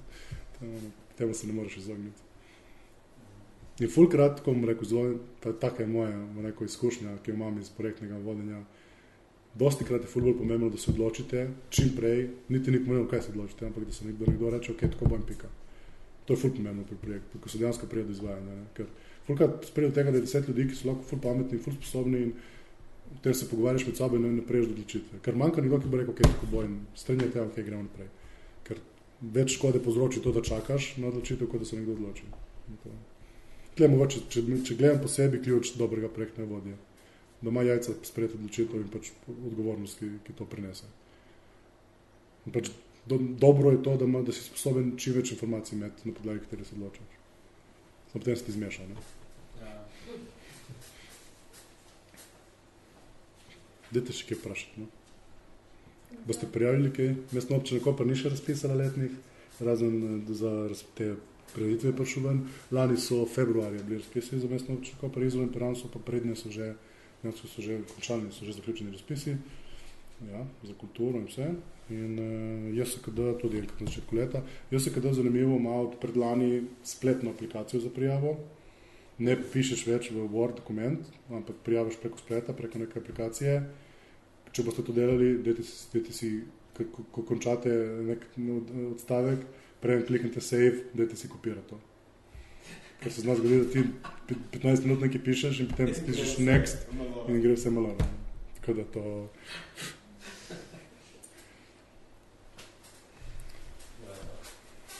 Ja, mene še zanima, se pravi, vi, ko imate neko idejo, a to se pravi v praksi tako, da prijavite na en projekt, ker, mislim, točno iste ideje na 2 projekta, mislim, na 2 razpisa, verjetno ni dovoljeno prijaviti. To je tem dvojno financiranje. Malo bi si idejo koloborne pa prijaviti na 3 projekte, se to vsaj enega. Načeloma je tako, da odvisno od ideje, sem ostal samo, ker ne moram več sedeti, ne grem nikamor. Odvisno od ideje, odvisno od projekta. Načeloma je tako, da če je ideja enostavna, se da prijaviti na en projekt in se ga sofinancira z drugega. To pomeni, da zberemo glavni financerja, recimo Mladi v akciji, hočemo neko izmenjavo narediti, tam dobimo 90% in 10% sofinanciramo recimo z občine ali pa z lastnega dela prostovoljnega. Če imamo velike stvari, lahko imamo tudi 5 financerjev, ampak vsaka vsebina gre nekomu. Ne. Ni nujno, da vseh 5 financerjev isti projekt prijavimo. Je dovoljeno, ti lahko prijaviš isti projekt na 2 različna financerja z istimi vsebinami, vendar mora biti jasno, da ne vem, tisti razpis financira 70% tega, tisti 30% tega. Ne smeje priti dvojnega financiranja, to so ful striktni. In pač tudi, kot sem rekel prej, ne moreš en projekt financirati za, ne vem, minister za kulturo, minister za šolstvo, lahko pa neko zaključeno celoto financira z ministrstva za kulturo, neko manjšo zaključeno celoto z ministrstva za šolstvo in skupaj to tvori nek velik projekt. To tudi smo že delali in se sme, ne, se da. Tako da je ful odvisno, kaj imaš v glavi, kaj se prijavi. Kako se odločiš potem, kaj bo 70, kaj bo 30? Na podlagi upravičenih stroškov, na podlagi razpoložljivih sredstev, na podlagi bivših rezultatov. Jaz vedno, ko dobim razpis, ki ga nisem že prijavil, grem pogledati, kdo so dobili, kakšni projekti so dobili za nazaj rezultate za prejšnjih let. Samo če ste zbrani, recimo za tistih 30% dobite, v njih 70 pa pač ne pridete noter. Ne podpišemo pogodbe. Ali pa izvedemo samo pač najmanjši del in upamo, da bomo oni več del dobili, kot druge. Malokrat se nam je zgodilo, da smo imeli dejansko finančno zaprto konstrukcijo, tako kot prej smo začeli izvajati projekt. Večkrat gremo z rizikom naprej, ne? Ampak zaenkrat se nam je šlo. Ne? Obstajajo kakšni razpisi za prostore, kaj takega? Mestna občina Koper, v finančni obliki ne, je pa recimo najemnina pravičen strošek pri veliki večini razpisov. Ampak to je potem odvisno seveda od uspešnosti pri prijavi. Ne? Če ti vzameš plačo najem za 5 let, boš težko, jaz ne bi upal garantirati, da boš 5 let imel dovolj dobljenih projektov za financiranje. To je tudi en večjih problemov v Sloveniji, da imamo ogromno projektnih razpisov, malo pa programskih. Kakšna je razlika? Projektni razpis je namenjen nekemu projektu, ki lahko traja 2 meseca, lahko traja 12 mesecev, lahko traja 3 dni. Programski razpis podpirajo program. In tudi upravičeni stroški so različni. Recimo pri programskih projektih je delež honorarjev dosti višji. Ne? Recimo pri projektnih razpisih imaš nekje omejeno, koliko lahko ti izplačaš honorarjev. Recimo evropski projekti, nekateri imajo 20% vseh sredstev, lahko gre v honorarje, vse ostalo mora iti pač v storitve in ostalo. Ne? In tle so lahko problemi, recimo pri teh. Ne? Da bi obstajal prav razpis za najemnino, ne obstaja.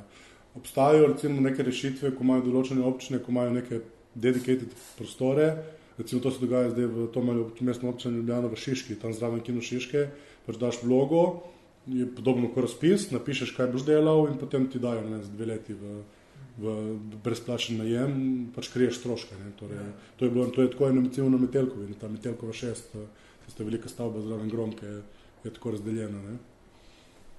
V Kopru, kar je pač kar daje mestna občina Koper v neprofitni ali pa celo brezplačen najem, ampak zdaj recimo so v pravnem centru, temu za človekove pravice, vem, da so dali v brezplačen najem, oziroma ne vem, pa manjši ta neprofitni najem. Ne? Ali razpis, ali so Vedno so razpisi, vedno treba dati namero za tako in pač vse gre preko razpisov. Pač kot sem rekel, ne bom sodil o tem, kako to poteka, ampak načeloma stvar je objavljena.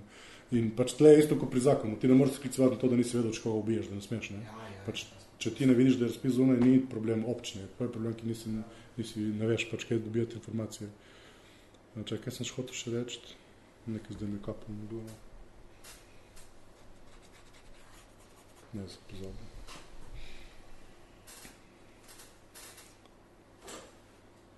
Pač plac je vedno problem, no. To je problem in skuša se... Vse da imaš neke stvari spravljene, da se folk lahko zbira, ali vse neke sestanke v našem, če ne se zgubljajo stvari in ljudje se ni nekaj dobijo. Se dobiš kje na kave, pa imaš sestanek, ko pride nekega poznaš, pa kje si imamo sestanek. Ja, ni, mislim... Ni, moraš prav...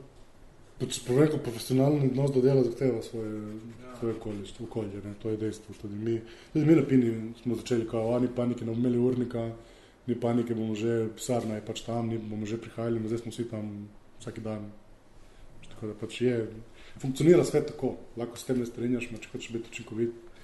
Na klubu študentov smo hodili na klub ob 2 popoldne, bil do 9 zjutraj tam, če si hotel kjerkoli rešiti zjutraj, si mogo priti ob 9, če ne nisi rešil nič.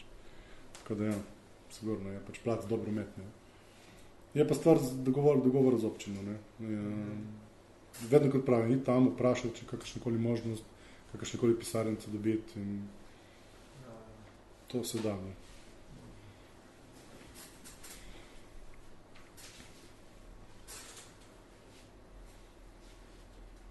Še kaj, sekundu. Kako je ta stran razpisi.info? To je v bistvu spiralnica nekih. Tudi, ja. Tam je v bistvu ful ta Če se splača spremljati, ali je boljše kar posamezno? mailing listo. Lahko tudi razpisi info ima mailing listo. Mislim, pač načeloma vse, kar je svežega, potem pošiljajo preko mailing lista. Vsak ne če je še aktivno. Koliko razpisov, recimo, naredite letno? Mislim, ko speli. Koliko razpisov? Okoli 20-25. In imamo tako tam med 30 in 40% uspešnost. To je v les od 2 jurja do 200 jurja razpon. Da so pošli razpisi od mladi v akciji, pa je bilo 30 imeli. Ja, dejansko smo imeli smo imeli večino mojih vesov. 3 vese, eno pošiljajoče. Evo, tle je novice, se prijaviti. Kako bolj zgleda, recimo, ne vem, če si dosti vezan na te razpise, zdaj 2014 začne do 2020, V bistvu na začetku, ne vem, samo pišeš, kako se lahko financiraš, mislim... To je začaran krog.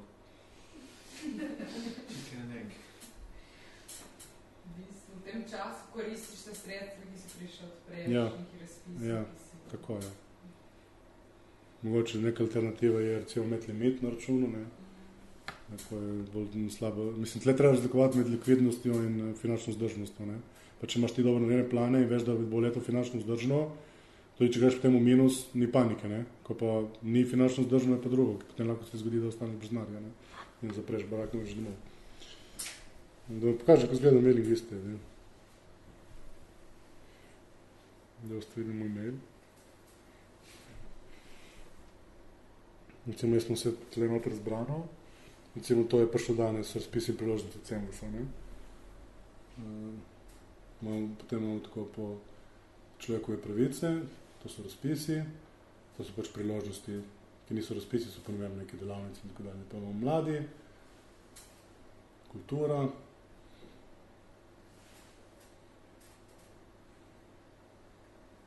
in tako dalje, To je celo, ne vem, da vam pokažem Marservice še, recimo, Marservice, naprej obvestila, pa so te umetniki na služenem potovanju, financiranje, te so razpisi evropski in tako, in te so te sodelovanja, rezidence in če so, tle vmes so še prosto delovno mesto, oziroma razpisi za delovno mesto. In posod so linki, recimo tako zgleda servis. Tle, na kratko. To je slovenska stran, to je STCA-ja. Dejansko, oni so pa upravljalci programa Kultura bili do zdaj, Oni so naredili ta razpis na začetku, ko so dobili to. Tako, na kratko napiše razpis, kdo je financier, zakaj se gre in tle link na dejansko na sam razpis,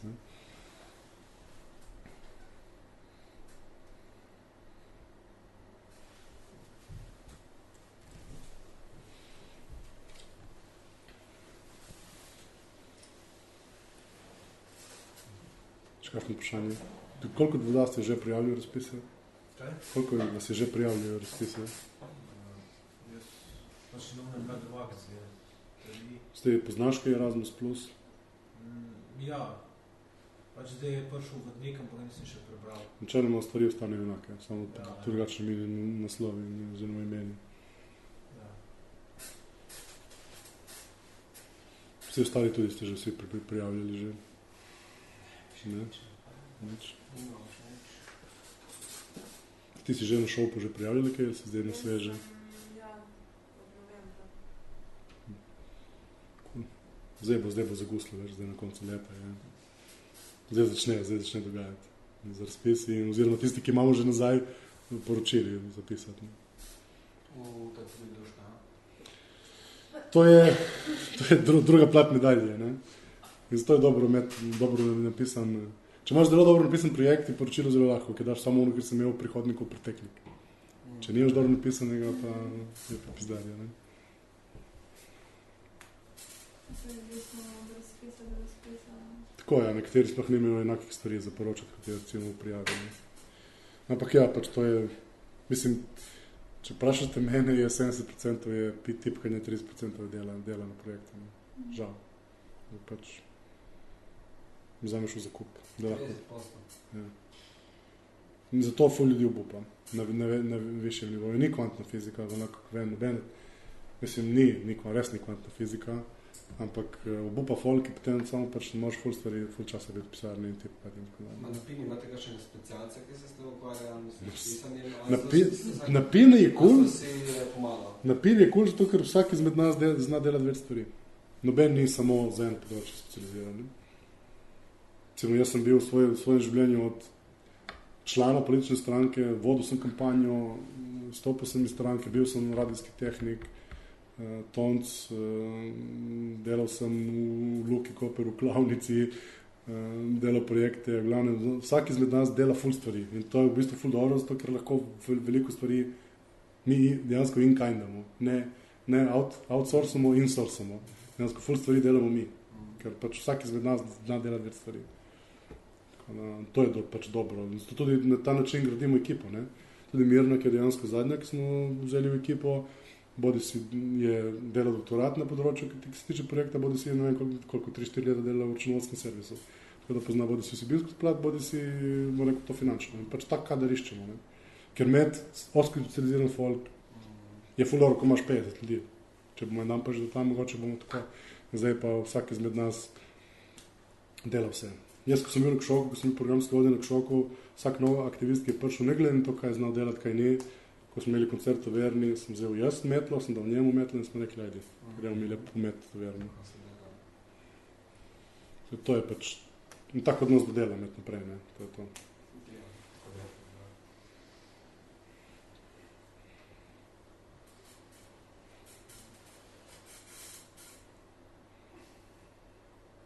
Kako so kje urejene stvari v občinah, ki ste videli omenila, da niste tukaj? Ja, jaz sem veliki Lašči. Jaz sem to vem, da vsak let točno vemo, na kje razpise moramo prijaviti, če hočemo za ono predstavo denar. Pa pač dobimo denar potem, ko pošljemo poročilo o prireditvi izvedeni. To je standard. Ampak obstaja razpis, to je že dobro, ker poznam, da dejansko v večini občin ne obstaja razpis v Sloveniji, ni razpisal. Jaz sem doma še prejavljal, jaz sem z občine Železnike, imamo tudi za turistično dejavnost, sem se prejavljal in je teh več manjših, jaz se razdelam že prej, koliko je financirano posamezno dejavnost in potem se isto dobijo polovica prej in polovica potem po koncu. To je že dobro, da se dobi polovico prej. Je pa razlika, recimo, vsak let naredimo eno predstavo, dramsko, gledališko, in to vejo, kako zgleda in da je v redu in zato bodo dali denar. Če pa kakva nova stvar, kakva druga pregleditev, pa to smo pa že probali, pa tudi malo nabiti stroške, ampak tis pa smo dobili formalko, pač ni tako uveljavljena ideja, da to zgleda. Se tle dejansko po moje dobro tle nimam, kot sem rekel, nemam potrjenih informacij, oziroma to je moje mnenje, oziroma moje predvidevanja. Tudi verjetno, ko delajo proračune, delajo tako. Pač vejo, kaj se je dogajalo v prejšnjih letih, približno dajo pač podobne zneske, ne? Ker kako nekdo planira prihodnost, če ne veš, kaj se bo zgodilo. Tako da res, za nove ideje na vseh področjih poznam ful velik problem. Razlika so dejansko Evropa in počasno ministrstvo začela razumeti, da, bomo rekel, s tem smo se prepogovarjali, dejansko te večletni razpisi. Ne? Ko imaš neko stvar, ki je uveljavljena, ki je trajnostna, potem prijaviš na večletni razpis, podpišeš pogodbo za 3-4 leta in potem letni razpise puštiš mogoče novejšim zadevam. Ne?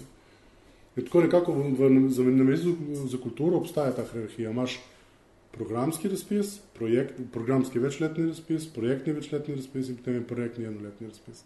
In tle nekako vse pa razdeli ta hierarhija prijaviteljev. Ne? Programski razpis je res ono, to je top, to dobijo dejansko, poznam za področje multimedije, to so 4 organizacije v Sloveniji, ki to dobijo, pač popišejo pogodbo za 4 leta naprej, vsako leto, ne vem, 300,000 evrov na leto, ampak ti moraš prijaviti program za 4 leta naprej. In zato Kibla, primer SCA, primer Axioma, to so taki playerji. Ampak to oni imajo program za 4 leta naprej narejen. Pina. To je prav produkcija. Produkcija pač intermedijskih umetnosti. Recimo ena druga godba je kandidirala na glasbi, recimo, vem, da potem lani prejšnjem ni dobila, ali je dobila ceno, ne se ne spomnim. Tudi mestna občina Ljubljana, vem, da ima večletne, tle na obali pa niso še šli na ta nivo. Ne. To je recimo tak zanimiv pristop, kako rešiti dejansko to zagato, da mislim, da dejansko z iste malhe črpajo bodi si neke priznane stvari, ki zaslužijo, kot neke pač nove ideje, ki so sveže in mogoče inovativne in tako dalje. Ne. Tako to pač, jaz upam, da bo pač tudi to bilo mogoče tudi tle na obali to narediti, da bi se premaknilo to smer, ne. Da bi se financiralo tako. Ker tudi lažje, recimo, če si ti profesionalno vezan na neko stvar, recimo je lažje potem planirati, ne? Če imaš za 3 leta neko pogodbo, za 5 let neko pogodbo.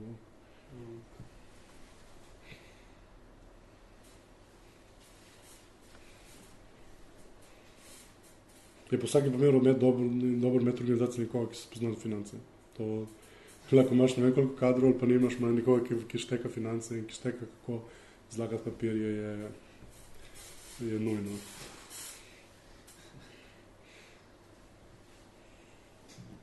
Tudi recimo večji razpisi moraš dobiti. Večji razpisi že zahtevajo revizijo. Ne? Ti moraš sam plačati revizijo projekta. Pokličeš revizorja, plačaš predati revizijo in potem skupaj z revizijskim poročilom plačaš poročilo. Ne? In tudi obstajajo, mi smo že dobili parkrat zunanje revizije, ne? Na projekte. Ja, je že bilo. In tudi smo imeli dejansko nadzor na terenu na izvajanju. Ne? Prije nekdo gleda, kako delaš. Enkrat je revizijo smo imeli za Mladi v akciji za eno izmenjavo. Kontrolo smo imeli na Mladi v akciji na enem multi-action projektu, večletnem. In tudi za Evropskega Youth Foruma smo poslali na teren. Danes bila ena ženska 3 dni z nami, je bila zraven nas, vseh stvarih smo delali, nam se je pisala in na koncu smo pač nam je predstavila poročilo, kaj smo delali in kaj ne. Je bila v večini zadovoljna, njeno težavo smo imeli z varstvo osebnih podatkov. Problem je, ker smo vse snemali. Pač tle v Sloveniji to ni še tako sporno. Ne? Pač jaz vam povem, da snemate, vi ste, ok, ni panike in to. Pač v tujini moraš imeti vsakega posameznika podpisano izjavo, da dovoljuje, da je to objavljeno na spletu. Ne? To se počasi tudi tle pri nas uveljavlja. Ja, če je to nekako javna prireditev, ja. Ampak razumeš, recimo taka stvar, ko je 10 ljudi, je javna prireditev, ampak... Mislim, to rečuješ recimo po zakonu, tako, recimo, ne vem, če si opazil, Eventim ima na vstopnicah zadaj, ne? Za nakupom te vstopnice dovoljujem slikanje, bla, ne? Važno je, da ti obvestiš, ne rabiš soglasja za objavo, ampak recimo, mi bi lahko dali črto na sredino, tam bi si na vhodi napisali tisti, ki stopijo čisto črto, se stednja s tem na njegove pač objavimo slike in fotke. Ne? To se da narediti, baje. Smo pač nobene težine, v Sloveniji se ne pritožuje, oziroma edine sporne, oziroma bolj take delikatne vsebine so otroci. Ne? Če delaš recimo delavnice za otroci, to je malo bolj delikatno. Imamo ostalo pač koncerti in to ni neke frke. Ne? Ampak ja, treba paziti na to, moraš imeti to vse pripraviti, moraš imeti v glavi, da se to lahko zgodi. Recimo na Jeffu, pač ki streamamo in snemamo, imamo pogodbah z bendi, ne? Da in se nam je v 4 letih samo enkrat zgodilo, da nekdo ni privolil to, ne? Pač enostavno nismo streamali. Kaj pa stane s prijatelji? No comment. To bom potem, ko gasnemo. Ma ne, kurac, sad za vsak smo. Tako je, sad za pardon. Tako je, so piče, so posod tudi. Ja, to je taka stvar, če delate karkoli z glasbo, boste pripravljeni, niso fleksibilni in tako, mislim, lahko je celo podaj. Ja, pač paste, ko delate karkoli z glasbo, vedite, da pač je to neka stvar, s katero se morate. Če tudi se ne strinjate, pač, mislim, moj predlog je, dajte stvari rešiti, ne? Ker če ne boste, veliko organizacije je šlo v velike težave zaradi tega, ne? Ker je... Mislim, pač v izbržbo grejo, ne, tudi. Ja, nam se še izbržbo. Ja. Samo obvestijo. Nekaj na Jeff so nam pošilili za festival Jaff. Mi smo strajno zvračali pošto, da to ni naše. Pač, to ni za nas in pika. A so se potem znajdli in popravili? To je v 2 letih, ja.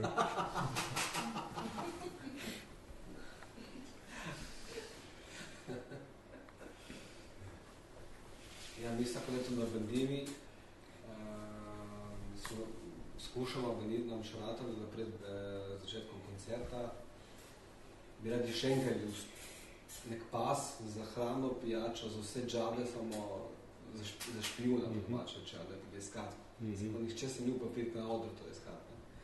Ker imajo špijune zanimivo, očetno imajo si lahko prilovače nekoga, da tam žura.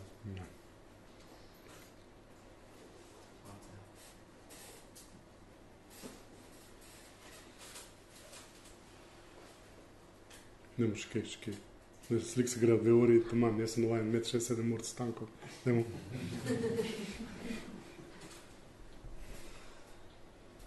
Mira, daj ti kaj vprašaj. Tako glumi, da se ne poznamo. Daj, testiraj kaj tako za jebro vprašaj. Koliko strani so dolgi, recimo, EU projekt? Ne vem, kaj imam na disku. Inkubator je 30. Recimo mogoče skozi kakšen primer našega konkretnega projekta, ki ga zdaj izvajate, konkretno ta inkubator. Recimo zdaj prihaja, zdaj boste imeli drugo leto zelo place, ne? Konkretno, evo. To boste dobili kaj tudi opreme, so financirane, ne? Ja, nekaj malega. Da pokažem Rodžeka. Pokaži.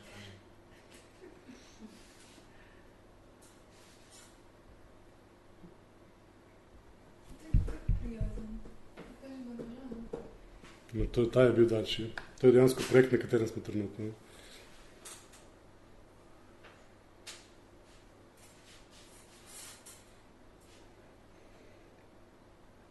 Je finančni del?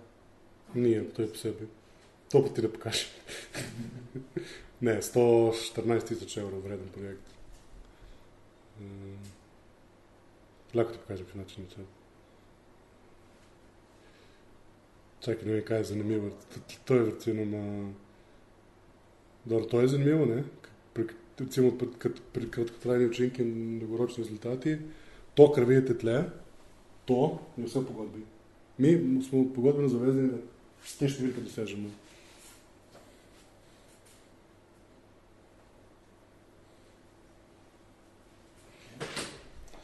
In to je recimo plan aktivnosti, ne? Delovni in terminski načrt projekta, tega je ogromno. Torej, kaj, kako, kdo sodeluje in termin, ne? Kdaj.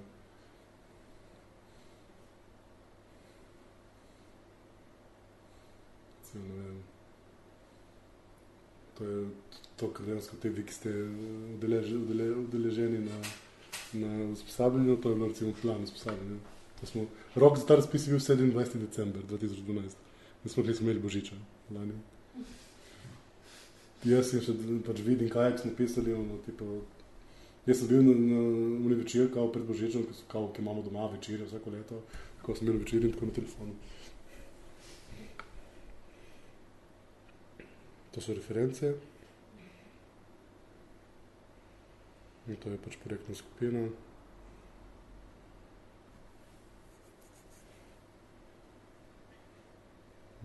Tako je to. Finančni načrt izgleda tako.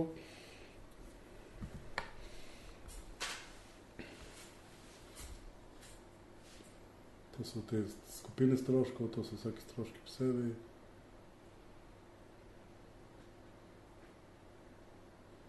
Kaj ste imeli tam bolj do 50 centov natančno? A ne? Ne, tle 50 centov, ja. Recimo te plave stvari so recimo določene, to pa sam pišemo, ne? To smo sami dodali noter. Kako to razložite, Dejansko pač specifikacija stroškov, ne?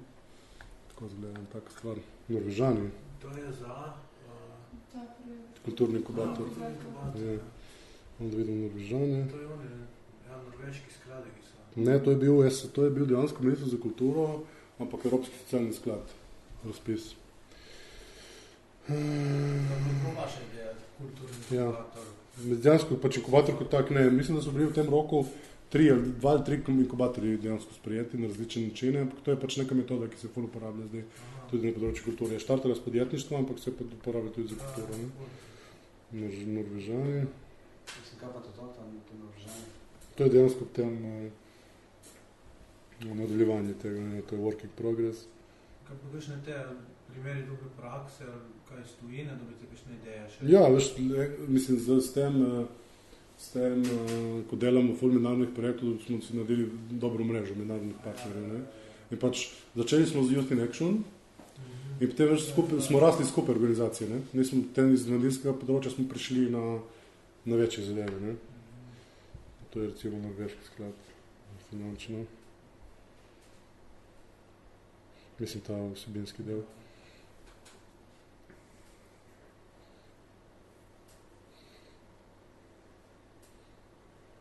Vse tako kazati je ono brez veze, ki ni tako.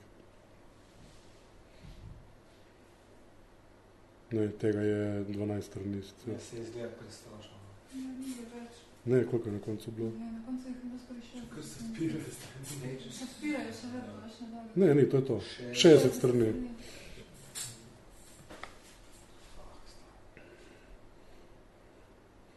Ni kakšne take zelo zanimive stvari, ki so dosadne zapisati. Evo to. Specifično tveganje za poslovno dejavnosti, recimo. To je ocena tveganja, ne? Torej, imamo dejavnost, imamo problem in imamo, koga bomo rešili. Tudi to. Vse noter, pole kakšna ta tabela. Recimo letle. Premalo obiskovalcev na predstavah. Nezmožnost definiranja konkretnih težav ciljne skupine. Premalo odziva strani ciljne publike. Kaj se ostalo zdi? To oni ne pišejo? Ne, to mi pišemo, to sem jaz pisal konkretno. Mislim, one. To zahteve. Ne, oni pač preko tega vidijo, kako imaš plan B narejeno, ne? Kako boš reagiral na potencialne slabosti.